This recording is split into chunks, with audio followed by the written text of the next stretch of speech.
advice that pretty much everyone gave me before buying a camper van is to rent a vehicle. Now, I've got to be honest with you, there's quite a few companies out there that you can rent a vehicle from. Everything from a motorhome to a VW camper to a Ford conversion. It's right across the board. I'll show you a typical motorhome company called Just Go. Now, as far as I'm aware, let's have a look now. Oh, I thought they had something in Europe as well. So you got a place in London, you got Edinburgh, you got Belfast, you got Dublin. You can hire a two-berth vehicle, a four-berth vehicle, a five-berth, and a six-berth. Now, if you was to go for, I believe this was quite a while ago though. I think I was going for a four-berth vehicle. I was looking to rent, and I was going to go to Europe for 10 days. It was going to cost me somewhere near £2,000 to rent it, and I would have had to go all the way to Luton, drop my car off there. By the way, they will still charge you, well, they did charge you £10. I don't know if it was £10 per night or £10 per week for you to leave your car there and then pick up the vehicle and then go on your holidays. Now, the reason I think I didn't actually go with this is that I didn't want to go down to the trouble of coming back over the tunnel or going via the ferry, driving all the way to Luton, which is going past my house, dropping off the vehicle, getting in my car, dumping all the stuff in my car, which you're going to have quite a bit, considering that you're driving a motorhome, right? I didn't want to go through all that and then drive all the way back home. And that's the reason why I didn't do it. However, things have changed, and there are many other ways of actually renting vehicles and all different types. So you can rent VWs, you can rent conversions, everything from Renaults to Peugeots to Mercedes-Benz to Fords. And these particular ones from this particular company are vehicles that belong to individuals, and they basically put their vehicles up for rent and you go to their locations, pick it up, etc. And as far as I know, on this kind of website, they deal with all the insurances and so on. This is where I really should have been before I bought my vehicle. When I did buy my vehicle, it wasn't perfect by any means.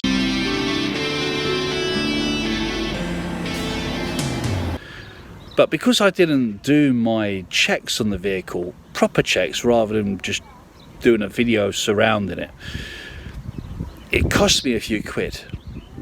And speaking to the people that done the conversion was like talking to a brick wall, and then finding out they actually went bankrupt probably about 2-3 months afterwards didn't help either. So what were the faults? So it was silly little things like screws missing in the mudguards. The bumper, all the screws were missing, and the only thing that was really holding it in was one screw and the actual door when it closed. Yeah, it's amazing. What else was missing? Oh, what was the problem?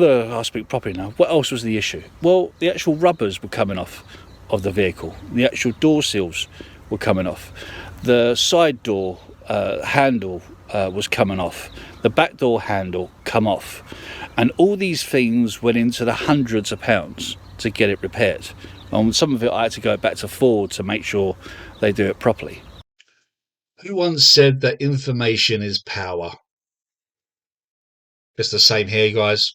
The more information you have in reference to maybe the vehicle that you may need, the better. It could save you an absolute fortune. And get the right vehicle first, rather than choosing 2 or 3 other vehicles and maybe losing money through that before doing so. So you need to take quite a few things into consideration. The cost of the vehicle is a major consideration in reference to tax. Is the vehicle big enough for your drive? If it's not, where are you going to store it? How far away is it? How much is that going to cost you to store it? These sort of things in the background is what really makes a big indent on your money and your reasoning for purchasing a vehicle. Sometimes having one of these vehicles is just not really sensible enough until your circumstances changed. Now, I was foolish enough to just pick the first sort of company that I went for and saw the conversions and thought they were fantastic, and didn't really do much in reference to making sure the vehicle was perfect before I left, which then cost me money. And then, of course, the vehicle wasn't big enough for me, my daughter, and my wife, so it then cost me more money to then upgrade to another vehicle, where if I'd done that prior, then I would have lost, and it was a few grand that I lost in between it. So the information, try and see as many vehicles as you can in reference to it. The more vehicles, the better. Now, that's not the end of your expenditure. I had to do a full service on this vehicle only a few days ago. Brake pads needed to be done as well. 650 quid. 650 quid for a full service. Filters, oils, you name it. Brake pads, brake oil, the whole shebang. Needed to be done, had to be done, but 650 quid. Then you're going to have the tyres later on and the wear and tear and all this sort of stuff. So if you think this just buying a vehicle that's going to be your main expense, ladies and gentlemen, it's not. So when you actually go out and you want to purchase one of these vehicles, which is a dream of mine, and I'm very lucky that I've got it, you've just got to realise that you've got to do the checks when you're actually looking around. Look around everywhere before you purchase it. See loads and loads of vehicles until you get the right one you want, and then check it, check again. Then look at your finances. Work out how much it costs to run a vehicle like this, and then, only then, I will suggest that you purchase one of these vehicles.